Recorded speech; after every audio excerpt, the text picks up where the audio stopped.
Hi guys, welcome back. So today we are going to be setting up my 2022 work planner. I have a bunch of tabs because I need to label some dividers, and I also have my label maker. So we're going to do that as I share my work planner setup for next year.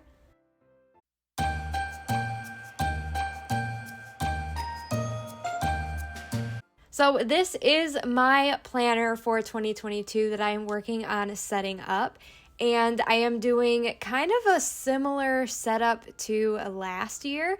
So I have both my work planner and just everything else in one book. I love having just one planner, but I do want to have separate sections for work so I don't have to see it when I'm not working, but I have it with me if I need it.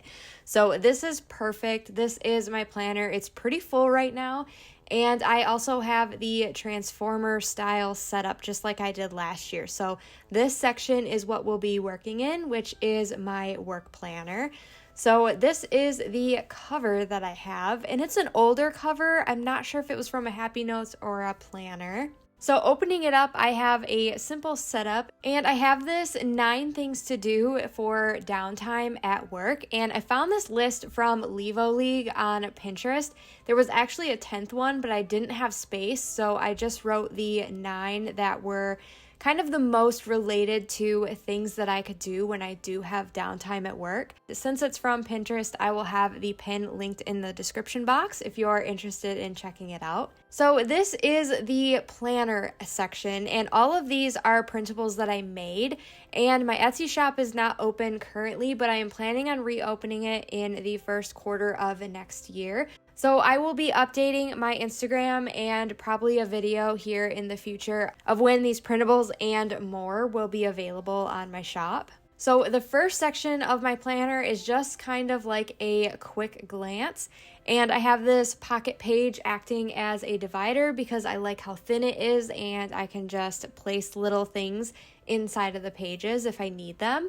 So this is replacing my monthly calendar. I don't have a use for a full monthly layout at work, but I do like referring to things for the month. So I have each column a month, and then I have the days. And at the very bottom, I have a section to write just like some wins for the month. It just might be something fun to do throughout the year. So I have the first 6 months, and then flipping it, it goes to the second 6 months.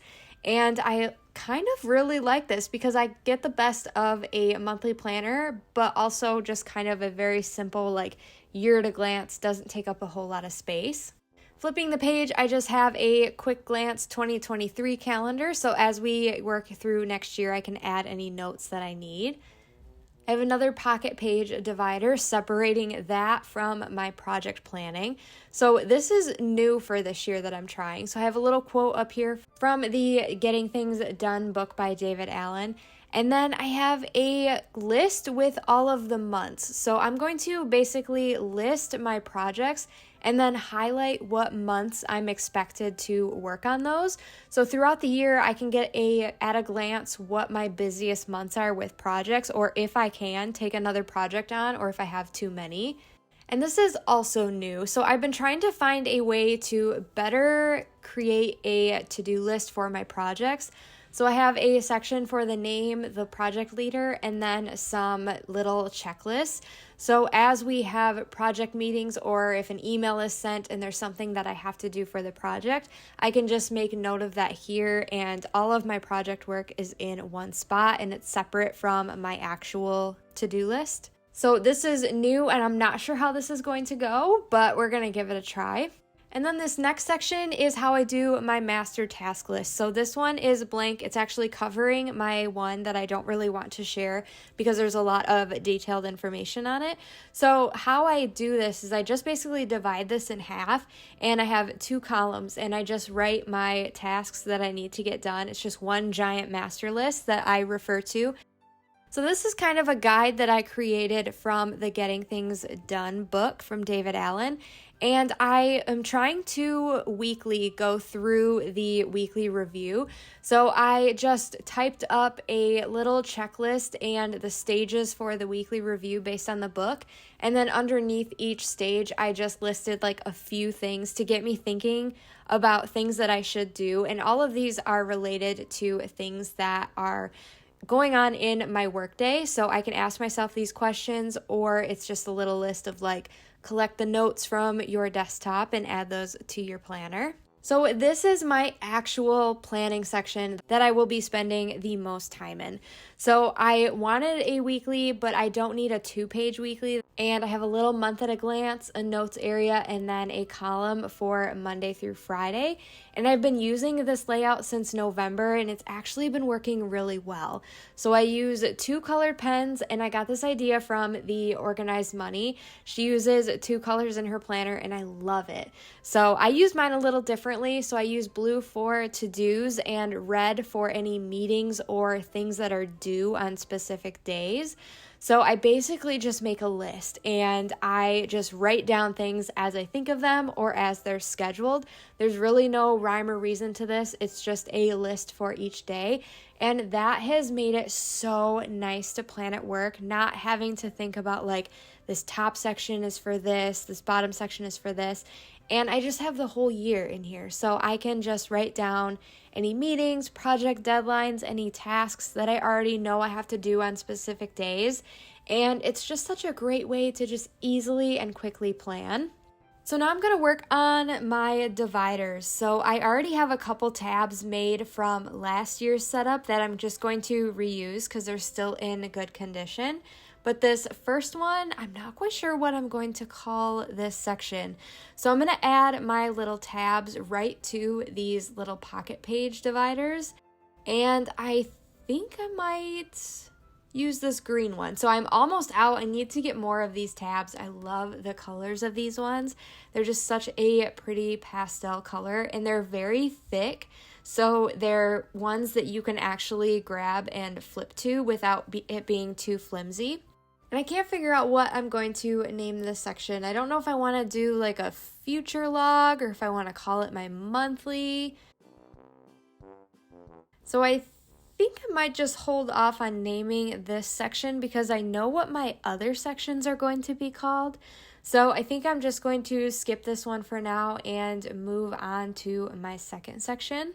So I'm going to place this tab down here just as a placeholder. So as I place the other 2 at the bottom, I can make sure that they are lined up correctly. So moving to this one, I'm going to use this one from last year, which was just projects and tasks, because that is what this entire section is going to be. So I'm just going to place this on the back, and this will be my second bottom tab. And then I'll just make sure they're even. And then I will also want to add one to the back of my master task list, just so I can quickly get to this because this is one that I refer to quite a bit. So I'm going to place this one, and this is also a tab that I already had made from my last year work planner.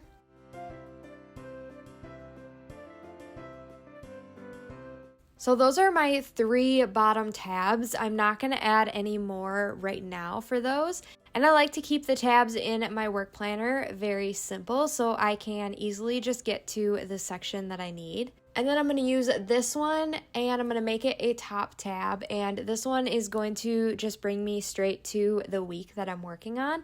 And I'm going to call it the daily docket again because I did that last year and I just love that. I don't know why.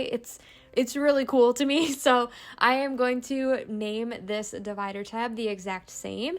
And it's also something that I'm used to in my work planner. So keeping things like that similar just make it easier, I think, to just be more productive at work.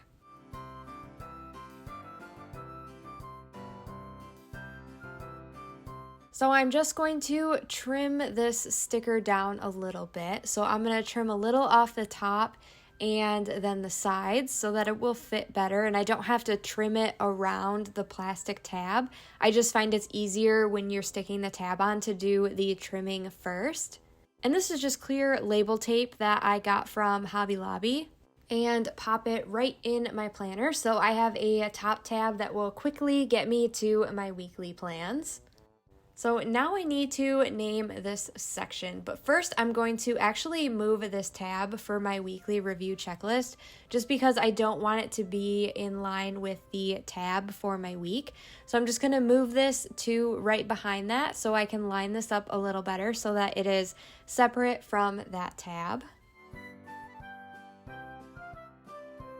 And now that I have that moved over, I'm going to just replace that where it was in the front of my weekly pages.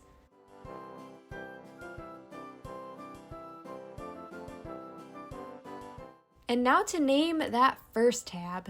So I love these pocket pages because I can slide things like this in here, and this is the color code key that I actually use in my Outlook calendar, and I tend to stick to those same colors in my planner. And I think I'm going to just call this section the future log because that's kind of what it is. It's similar to the future log that I've seen some bullet journaling people do. And it really is just kind of a log of deadlines, vacations, closed holidays, important dates for work. So it just makes sense to me to call it the future log. And I'm just going to add this to the tab at the bottom, but just to make it easier, I'm going to pull this off and then add my label to the bottom.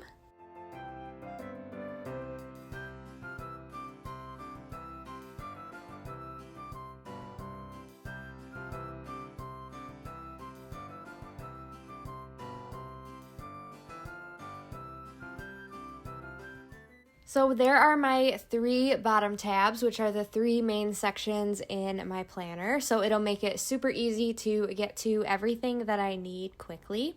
And now I'm just going to do a quick flip through now that I have all of those done. So I just have my future log section where I can write down important dates for 6 months at a time. And then I go right into my projects planning section, which goes into my master task list. So this will just be everything project and to-do related. And then the last section of my planner is my week on one page, and I have the entire year in here, which will make it super easy to plan for the year at work. And I am very excited for this simple work setup. It is perfect, exactly what I need, and helps me to plan out all of my tasks. So hit that thumbs up button if you enjoyed seeing a look inside my work planner, and I will talk to you all in tomorrow's video. Bye guys!